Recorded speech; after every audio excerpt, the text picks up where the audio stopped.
Hello, my name is Surendra Verma, and I'm going to discuss C program in detail for interviews. So now we will start with basics of C programming. The first topic that I'm going to discuss now is structure of C program. Okay, so let's start our discussion here.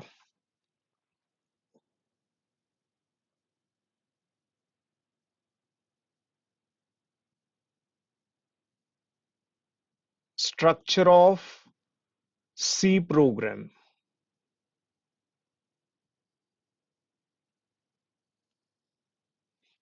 Okay, so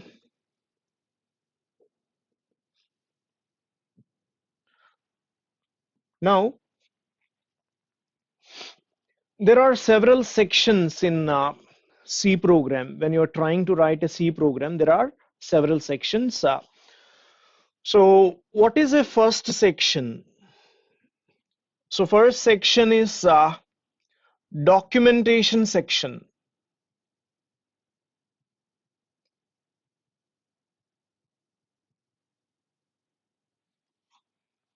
And what is the second section? Second section is header file section. Okay.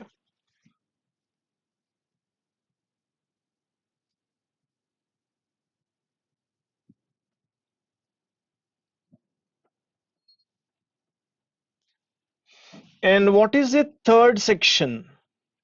After writing the header files, we are going to write definition section. Okay.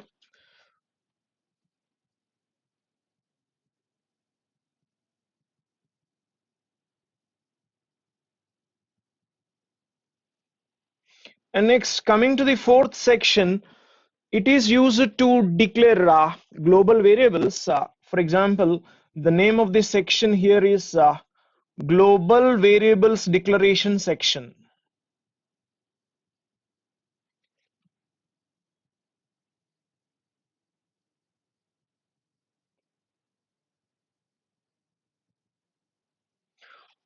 And coming to the fifth section is the main program section.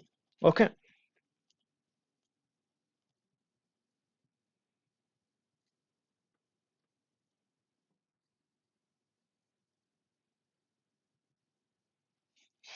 And next, sixth section is user defined function section.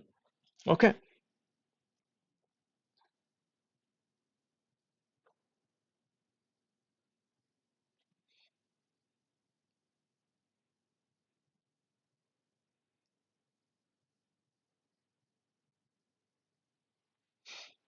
So these are the different sections of the C program. Okay. So now we will discuss each of these sections in detail. Okay. Starting from the documentation section. Okay. So if you consider documentation section, here we make use of comment lines. So using comment lines, we will explain what is the program to be written now, as well as who are the authors of the program, date created, okay, date modified, and everything related to the program will be written in the documentation section. So we can consider this as a metadata, okay, data about data. So whatever program that you are writing, you are going to explain so that this particular program is going to perform this task, and this task is written by so and so. So documentation section makes use of comment lines to describe the functionality of the program. Okay. So next one is header file section. So if you observe header file section, every program will make use of some or the other header files because whatever functionality that you are planning to use in your program will require the corresponding header files. For example, if I wanted to use POW function, okay, or square root function, SQRT function, I have to include its corresponding header file called math.h. Suppose I want to make use of printf statement, then the corresponding definition of the printf is defined inside a header file like stdio.h. So the respective header files should be included. Okay. So next one is definition section. So in the definition section, we'll be defining macros. For example, I want to define pi. Okay. Hash define pi 3.1412. Okay. Like this. So next one is global variables declaration section. If you observe global variables declaration section, whatever variables that needs to be accessed in the entire program in each and every function, so you will be declaring those variables as global variables. Okay. Next one is main program section. In the main program, we will be writing the main code. Okay. And whatever functionality you want to use, that can be called in the form of a function call. Okay. And the corresponding function can be implemented inside a user defined function section. Clear? So I'll show you here how each of these functions, okay, main program function or user defined function section will work along with the other sections as well. So we will write a sample program which shows all these different sections of the C program. Okay. So for that purpose, we'll start with the documentation section where we'll write using comment lines. Okay. So using comment lines, we can write name of the program. Okay. Program to compute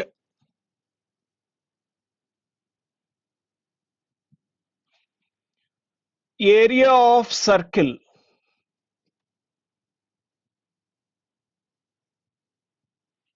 Okay. So this is how we can explain about the program in the documentation section. So these are the comment lines. For example, if we want to write more and more number of comment lines, in that case, we can make use of this. Okay. Slash star, you can write multiple lines of comments and then again end with a star slash. Okay. So this is used for multi-line comments, whereas this is used for single line comment. Okay. So in order to compute area of this circle, okay, first of all, I am including the header file. So now this is header file section corresponding code. Hash include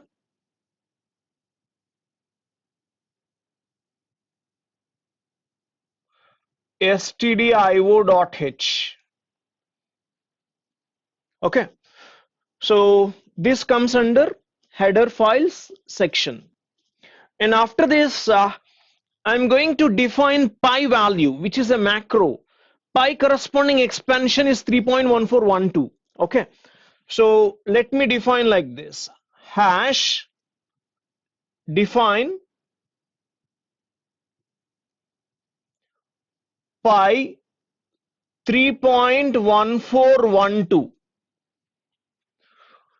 So this is the pi.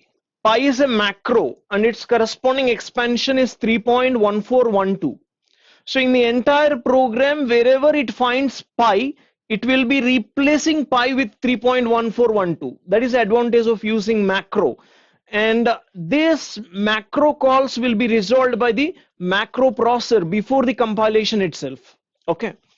So these things we'll discuss in detail later. Next one is global variable declaration section. Okay. So I want to define a variable globally like this. Int r is equal to 2. Because in order to compute the area of the circle, we require pi r square formula, right? A is equal to pi r square. So r value I am defining as a global variable which is accessible to both the main program section and the user defined function section. Okay, so these 4 lines are indicating the first 4 sections respectively. So now I'm going to write the main program section, okay, or main function section. We can define like this: void main. Void is representing the return type of the function, which is the main function. Okay, so program execution always starts from the main function, and here the return type is void. Void means returns nothing. This particular function is not going to return anything. Okay, so in order to illustrate this computation of area of the circle, okay, so I'm going to use the formula pi r square. First of all, I will define area. Okay, but in order to explain this same functionality with the help of another function, okay, so I'm going to call another function which is compute area function, which is nothing but user defined function section. Okay, so let me compute like this: float is the data type and area is the name of the variable. Okay, and you can see here area is equal to, I'm calling a function. The name of the function is compute area. Compute area is the name of the function, and for this compute area function, it is going to return a value, and that is going to be stored inside a variable called area, and then I'm trying to print that particular variable called area. Okay, so in order to display, we have to make use of printf statement. So printf percentage f area. Okay, like this. Now we need to implement this particular function. Compute area function is not yet defined. So once you define this compute area function, and this compute area function is going to return a value back to the calling function, which is main function, and it is storing a value in a variable called area. Okay, so these things we'll see now. So let's implement compute area function corresponding code, which is the last section known as user defined function section. Okay, so in the user defined function section, you can see here the return type of the function is integer.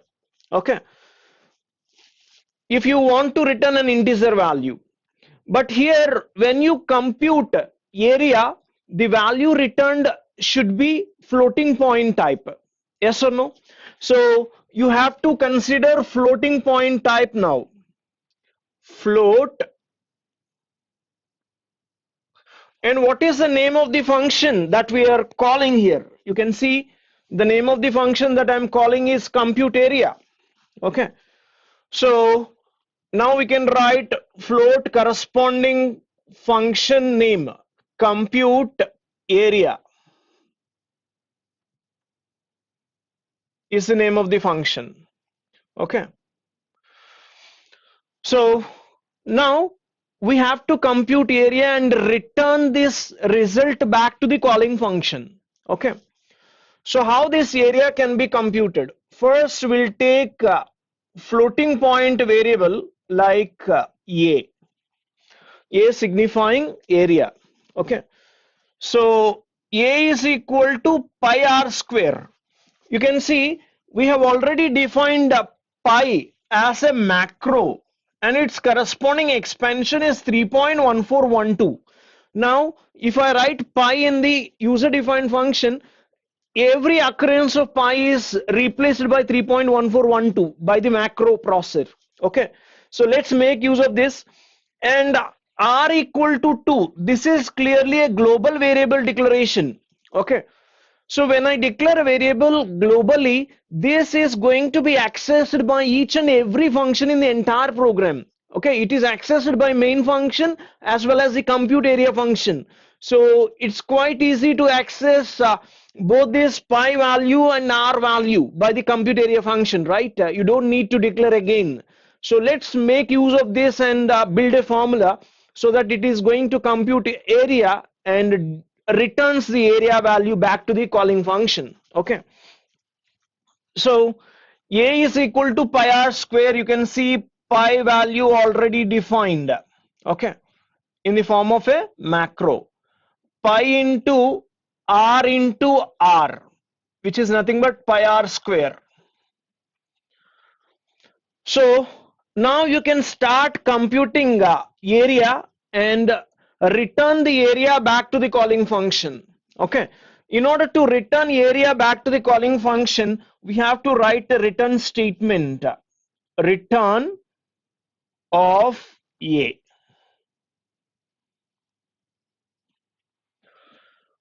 So this is how we can write compute area function, and you can see now clearly in this example. Okay, this is going to be a user defined function section. Okay, this is the last section, which is user defined function section.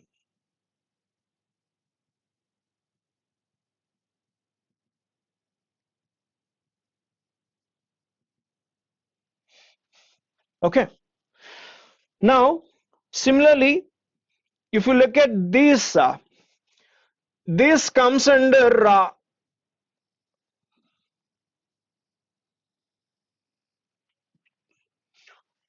documentation section. Okay, this is nothing but documentation section.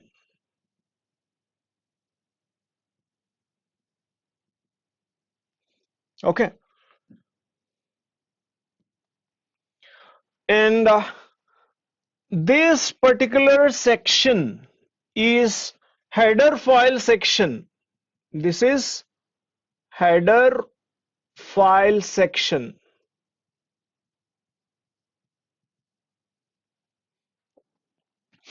And next, coming to this,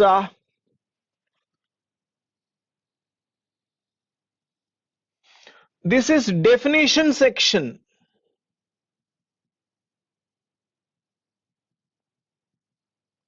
Definition section. Okay. Next one is global variable declaration section. Yes or no? So this particular section is said to be global variable declaration section.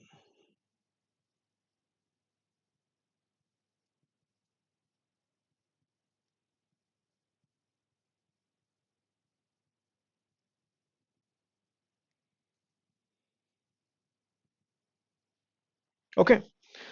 And then followed by this part is said to be main program section. Okay.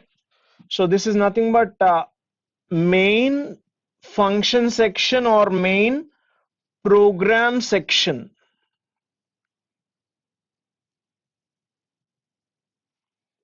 Okay. So this is the best example where you can see all the sections. And while writing programs, some of these sections can be missing also. Okay.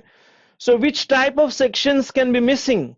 Like documentation section can be missing, and global variable declaration section can be missing, and definition section can be missing. Okay. And even the user defined function section can be missing. But mandatorily, you should have this header file section and main program section. Okay. So without main program, you can't write anything in C, because execution always starts from the main function. Okay.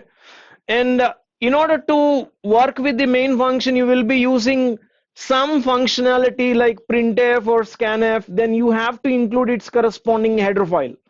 So header file section as well as the main program section is repeatedly used in all the programs. Okay, and based on the requirements we will go for the other sections as well. So this is all about structure of C program. Okay, well, next topic is variables in C programming. Okay, so let's see what is meant by a variable.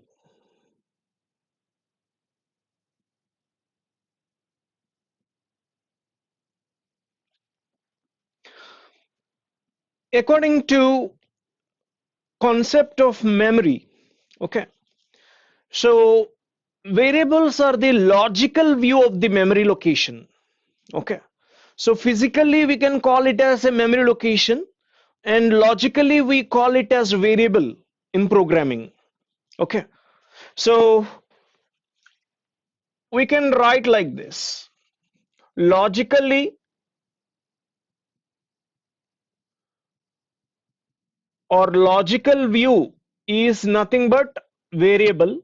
We consider it as a variable, but physical view is clearly a memory location. Okay, physical view represents memory location.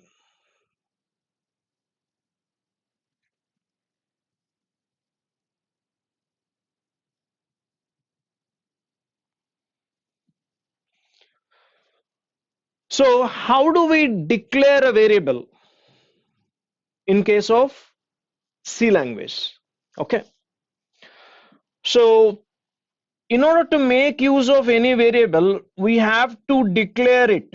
Okay, so let's see an example declaration. Okay, so the general syntax of writing or defining or declaring a variable is, first we have to mention the data type of the variable.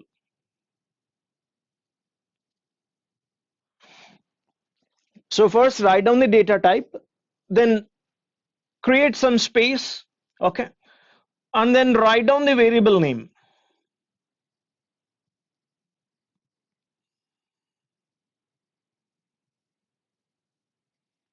followed by semicolon. Okay, so this is how we can actually declare a variable in C. Okay, suppose if I have multiple variables to be declared, in that case, what is the corresponding syntax?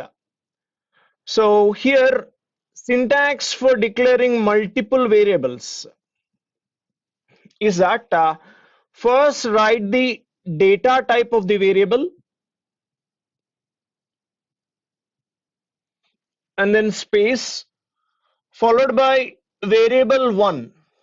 Okay, since we have multiple variables to be declared, variable 1 comma variable 2 comma variable 3 comma so on variable n. So this particular statement is capable of defining or declaring multiple variables from variable 1 to variable n. Okay, and immediately after reading this particular statement by the compiler, it is going to allocate memory for each of the variable, because physically variable itself means memory location.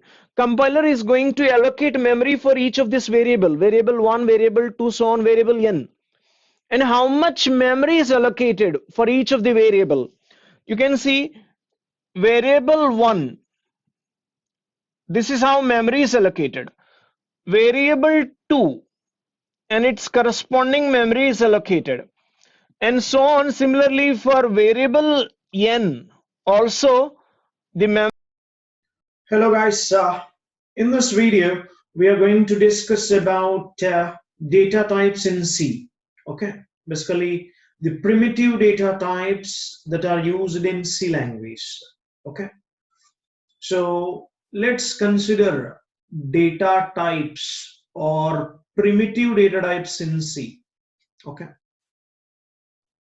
So in this primitive data types, primarily you can see first one is character data type, second one is integer data type,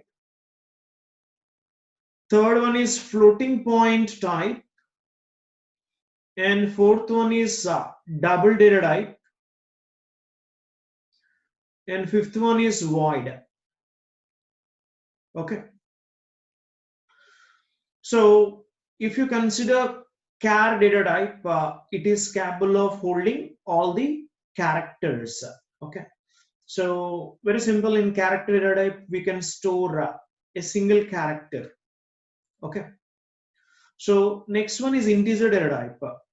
It is used to store the integer values. Okay, basically the numeric values. And if you go for floating point representation, in order to store real values, we go for floating point data type. And next one is double. Both are used to store the real values. Okay, so but the difference is float has a precision of up to 6 digits. Okay, whereas double is having a precision of up to 13 digits. Okay, that is the difference between float and double. And next, void represents empty data type. Void is representing empty data type. Okay, so this is not at all occupying any memory here. First of all, okay, number of bytes occupied for void is 0. Okay, so if you observe, the number of bytes occupied for character data type is a single byte. Okay, and integer will be occupying either 2 or 4 bytes based on the size of the word. Okay, so integer data type will be occupying size equal to word size. Okay, and next coming to floating point type, so this floating point data type is occupying 4 bytes of memory. And next, double data type will be occupying 8 bytes of memory. Okay, so void is empty data type, so this is occupying 0 bytes, we can say. Okay, so these are the fundamental data types: character, integer, float, double, void. Okay, so now if you consider character data type, okay, so let us suppose this particular character data type is again available in signed character representation. The other one is unsigned character representation. Okay, like this. So now we'll be discussing about character data type in detail. Okay, with signed character representation and unsigned character representation. Okay, so now coming to this character data type clearly. So this character data type is available in 2 versions. One is unsigned character representation. Unsigned character representation. So the other one is signed character representation. Okay, so what is the default representation? Is it an unsigned character representation or signed character representation? Okay, so the default representation will be signed representation. Okay, so which means the moment you write char ch is equal to x, so this comes under signed character representation by default. Okay, like this. Since this signed or unsigned character representation both are occupying 1 byte of memory. Okay, so the only difference is in case of signed representation, the most significant bit, okay, in the 1 byte, So 1 byte basically contains 8 bits. So the most significant bit will be representing the sign. MSB is representing the sign for representing this signed character representation. Okay. Suppose if you go for unsigned character representation, okay, so it's not actually representing the sign but magnitude itself. So in case of unsigned character representation, okay, so let's consider the memory or range for this signed and unsigned character representations. So starting with the unsigned character representation, okay. So in case of unsigned character representation, you can see here in unsigned character representation also it is holding 8 bits, isn't it? So this is completely 8 bits. So 1, 2, 3, 4, 5, 6, 7, 8. Okay. So in the 8421 representation, okay, this is 1, 2, 4, 8, 16, 32, 64, 128. So all these bits are actually representing the data only. There is no sign related thing because we are discussing about unsigned character representation. Okay. So what is a maximum value and what is a minimum value in unsigned character representation? So always remember, in order to compute the range, so range is always specified by maximum value and minimum value. What is max and what is min value? Okay. So if you observe the maximum value, you will get maximum value if you on all the bits. Okay. So which means all the bits are set to 1. In that case, you will get maximum value. If I set all these bits to 1, so in that case, you can say this value is 255. Okay. Because all the bits are set to 1, you can see it is nothing but calculation is like this: 128 plus 64 plus 32 plus 16 plus 8 plus 4 plus 2 plus 1 is equal to 255. Okay, this is the range. Suppose if you consider the 8 bits representation for unsigned character, and to obtain the minimum value, clearly in order to get minimum value, all the bits must be set to 0. Okay, so like this, if all the bits are set to zeros, then the corresponding result is 0.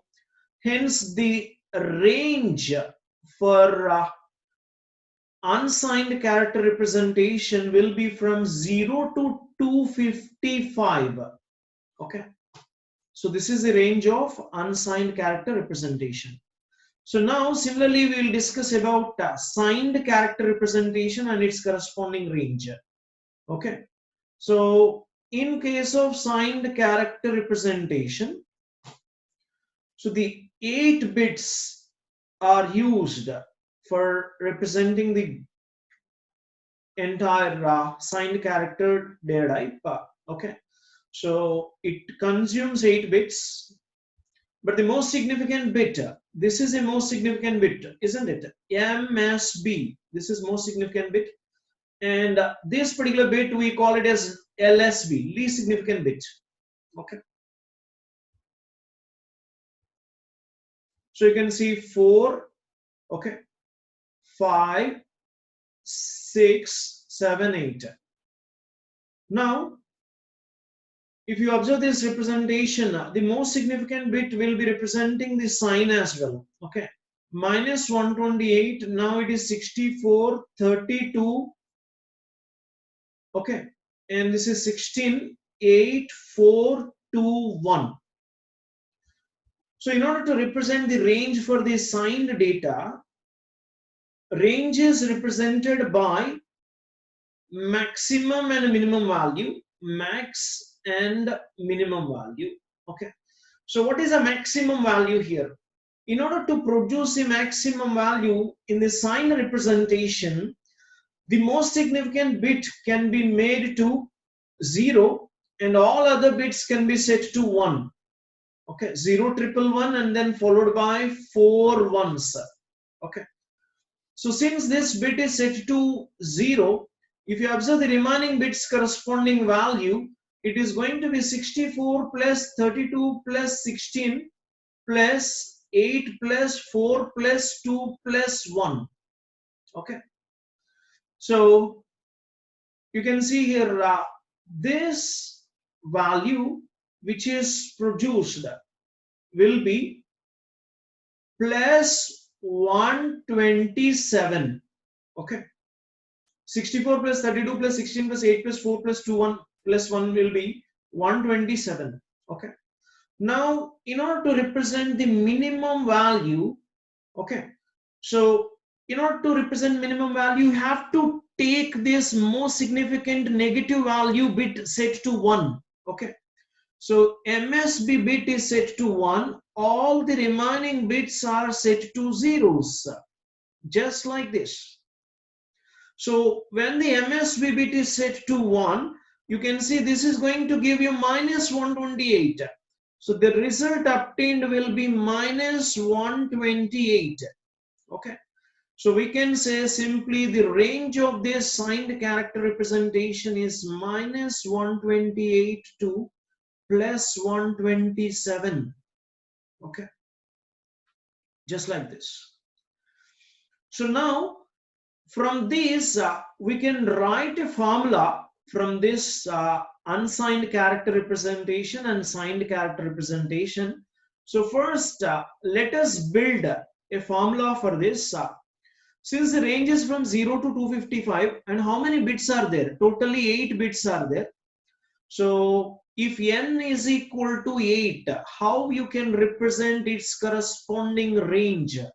So range can be represented as 0 to, okay, so 2 power 7 will be equal to, 2 power 7 will be, 2 power 6 is 64, 2 power 7 is 128, 2 power 8 is 256. Yes or no? So 2 power 8 minus 1. Yes or no? 255 can be written as 0 to 2 power 8 minus 1. So here this same 2 power 8 can be represented. Okay. N is equal to 8, right? So just substitute n here. So 0 to 2 power n minus 1. Okay. So this is how we can represent for unsigned character. Okay. So remember, for unsigned representations, so the formula, okay, we can say unsigned character, the range formula will be simply 0 to 2 power n minus 1. 0 to 2 power n minus 1. And if you observe the character, or you can say this is signed character representation. In the signed character representation, so the range will be minus 128 to plus 127. Minus 128 can be represented as, similarly, n is equal to 8 here. Okay, minus 128 is minus 2 power 7 to plus 2 power 7 minus 1. Okay, so the same thing can be represented as minus 2 power n minus 1 to plus 2 power n minus 1 minus 1. Okay, so it means the corresponding formula, you can write it as minus 2 power n minus 1 to plus 2 power n minus 1 minus 1. So these are the formulas that are obtained by looking at this unsigned character representation as well as signed character representation. Okay. So now similarly we will compute for integer data type. Okay, integer data type. So if you observe this integer data type, again this integer data type is classified into three types. First of all, one is short int, second one is normal integer data type, and next one is long int. Okay, so if you observe short int, again in this short int, the two versions are available. One is unsigned shortened representation, and next one is signed shortened representation. Okay, so similarly here integer also there are two types. One is unsigned integer representation. The next one is signed integer representation. Okay, and similarly long int. Okay, here also in long int you can observe unsigned long int representation. Next one is signed long int representation. Okay, like this. So if you observe the amount of memory occupied by this short int, int and long int, okay. So first of all, this short int will be occupying a memory of 2 bytes. Okay. So you can see here this is a data type, and here we are writing amount of memory occupied. Okay. So, or we can say size of memory occupied. And next, coming to this integer data type, okay, you can see this integer data type can be occupying either 2 bytes or 4 bytes. It can be occupying 2 bytes or 4 bytes based on the size of the word. Okay, based on the word size. Next, third one is long int. Okay, in long int, if you observe here, it is going to occupy clearly 4 bytes. Okay, long int will be occupying 4 bytes. Okay, just like this. So let's see, for example, how this shortened representation, both unsigned shortened representation and signed shortened representation are used to represent here. Okay, so first let me discuss about unsigned shortened representation. Unsigned short int representation. Okay, so for this unsigned shortened representation, we are considering it is occupying 2 bytes of memory. Okay, so 2 bytes are represented as 16 bits. Yes or no? 2 bytes is equal to 16 bits, and you can see here clearly in 16 bits representation. Okay, it's clearly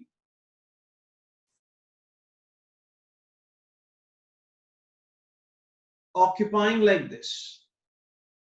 Okay, so most significant bit 1, 2, 3, 4, 5, 6, 7, 8, 9, 10, 11, 12, 13, 14, 15, 16. Okay, total 16 bits representation.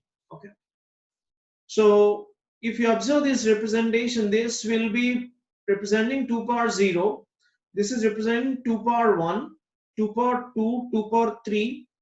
So 2 power 4, 2 power 5, 2 power 6, 2 power 7, 2 power 8, 2 power 9, 2 power 10, 2 power 11, 2 power 12, 2 power 13, 2 power 14, and 2 power 15. Okay, like this. Suppose if you want to represent the range, okay, since it is unsigned, you can see every bit is going to represent the data. Okay, so in order to represent the maximum value produced by this unsigned integer will be represented as you can see 2 power 15 plus 2 power 14 plus 2 power 13, like this. All the bits are set to 1. When all the bits are set to 1, it can be represented as 4 ones and then another 4 ones, and next another 4 ones, and next another 4 ones. So total 16 bits representation. If all are represented to 1, then you will get the maximum value. Okay. So in order to represent the minimum value, okay, so this minimum value is obtained by not considering these values. All are positive values, right? If you are representing simply 0 in those positions, it is not counted. Yes or no? So if I represent all the bits as zeros, all the 16 bits are set to zeros. Okay, so then we can say it is representing a minimum value.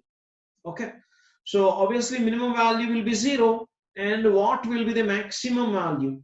Okay, so maximum value will be 65,535. Okay, if you represent all the bits are set to 1, you will get a value like this. So we can say the range of unsigned integer, is represented as simply 0 to 65,535, just like this. Okay, now from this, how you can obtain the formula, just like in the previous example for character data type. If you see here, this is the formula for character data type: unsigned character and signed character representation. So similarly here also you can write the same formula. Okay, so but here n value is clearly 16. Yes or no? N is equal to 16, number of bits are 16. So its corresponding range for unsigned short-int representation will be 0 to 2 power n minus 1 representation. Okay, minus 1. So where n equal to 16. Clear? So 2 power 16 will be 65,536. So from 65,536 you are subtracting 1, you will get 65,535. So that is how this particular range can be obtained with a simple formula as well. Okay. So now coming to signed shortened representation. Okay. Similarly, signed shortened representation. Again, in signed shortened representation, it is occupying 2 bytes. When it is occupying 2 bytes, this is represented as 16 bits, and even n value will be representing 16. Okay. So the most significant bit, MSB bit, is representing minus 2 power 15. Okay. So the only difference is in the previous case of unsigned shortened representation, even the most significant bit is representing positive sign, that is 2 power 15. If you go for signed shortened representation, the most significant bit will be representing minus 2 power 15. Okay. So now if you generate its corresponding bits,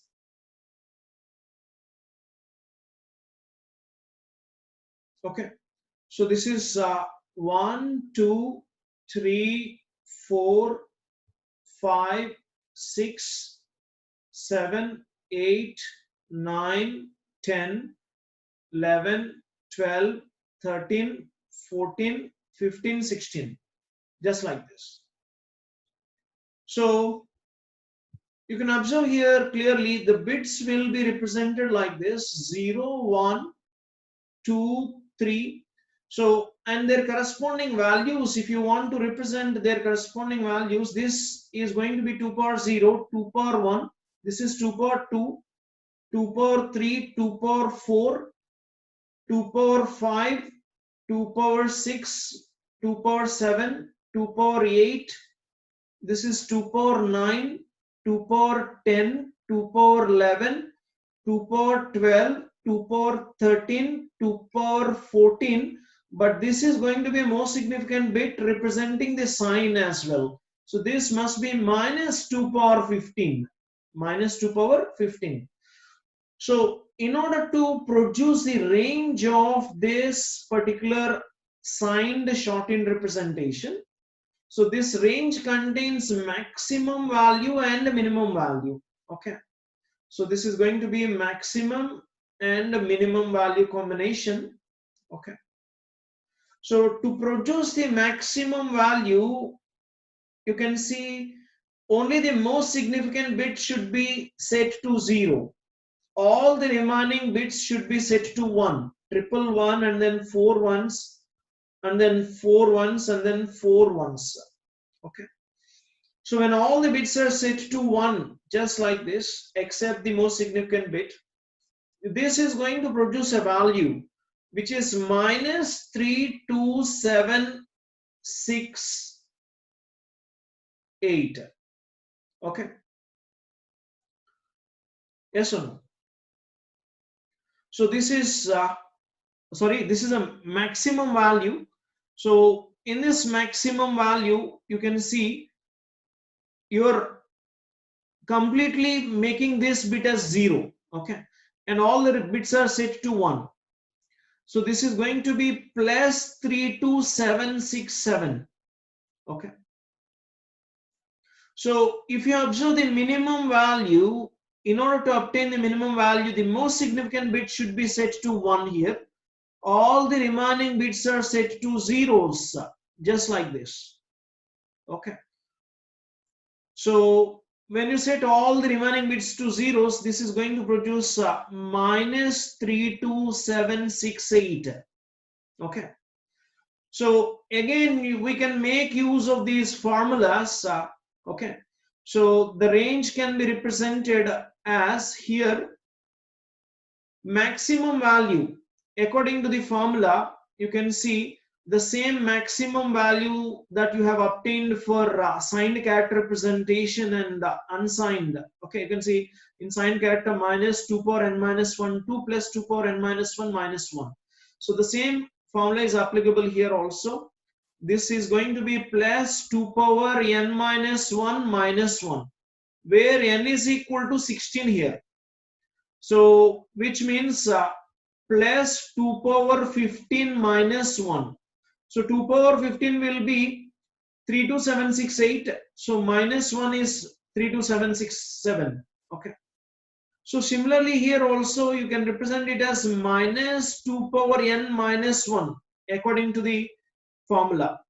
So now the same thing can be obtained here, minus 2 power 15. Okay. Which is nothing but minus 32768, just like this.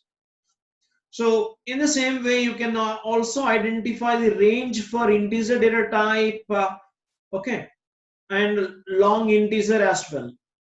Okay. So you can see similarly, you can identify for integer. So integer is occupying 2 or 4 bytes of memory, and if you observe long, okay, long integer will be occupying strictly 4 bytes. Okay. And again, in this long int representation, we have unsigned long int representation, and the other one is signed long int representation, unsigned long int and signed long int representation. So if you observe unsigned long int representation, the range will be clearly according to the formula.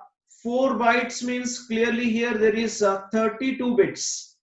So unsigned representation you will have 0 to 2 power 32 minus 1 because 0 is included here. Okay, this is the range. This is the range for unsigned long int representation. Similarly, for signed long int representation, its corresponding range will be minus 2 power 31 to plus 2 power 31 minus 1. So again, this is going to be the range for representing signed long int representation. Okay, just like this. So similarly, you can compute this integer because this is already either 2 bytes. If it is taking 2 bytes, then it is similar to the short int discussed. So if it is taking 4 bytes, then it is similar to the long int which we have discussed here. Okay. So next, coming to floating point type. Okay. So if you consider this floating point data type, it is occupying 4 bytes of memory. 4 bytes means it is taking 32 bits. Okay. And here the precision, okay, it is going to hold the floating point values. For example, okay, so we want to declare like float x is equal to 1.23789115. Okay, like this. So you can store values which include points and decimals after it. So this type of values are used to store inside floating point type. Okay. So even values like this, for example, float x is equal to 1 to e minus 3. Okay. So which is basically 12 into 10 power minus 3. Okay. So, or we can say, suppose you can see here 1.2 e minus 3. This is nothing but 1.2 into 10 power minus 3 representation. Okay. So this type of values are basically stored inside a data type called floating point data type. Okay. So here the precision, if you observe the precision after point, it generally shows you up to 6 digits of precision when you display. Okay. So if you consider long data, okay, if you consider double data type here, okay, double, then we will discuss long double. So in double data type, similarly, precision is stronger. That is, you will have a long precision here. Up to 13 digits of precision is available here. Hence, the memory occupied by this double data type is clearly, it is going to occupy 8 bytes. Okay. So if you observe the difference here, floating point type is occupying 4 bytes, whereas double data type is occupying 8 bytes. So 8 bytes can be represented as 64 bits. Okay. And now you can consider an example for double data type. You can write like this: double A is equal to, okay, so 1 point, okay, 378516458813, like this. So precision basically is holding up to 13 digits. Okay. And next, coming to long double. Okay. So long double is having a longer range when compared to this floating point type and double data type. In order to represent a very large values, we go for long double. Okay, and how many bits are occupied? So you can see long double is going to occupy 10 bytes. 10 bytes means it is going to occupy total 80 bits in order to represent data inside long double. An example representation for this long double will be long double, okay, x is equal to 1.23 e plus, okay, 500, like this. Okay, so very large value representation, like it can be 50 or 500 or anything. Okay, so for longer values we go for this type of long double representation. Okay, now these are the different data types and their corresponding number of bits occupied and number of bytes occupied in each of the data type. Okay, so you must know details of the data types in C clearly. Okay,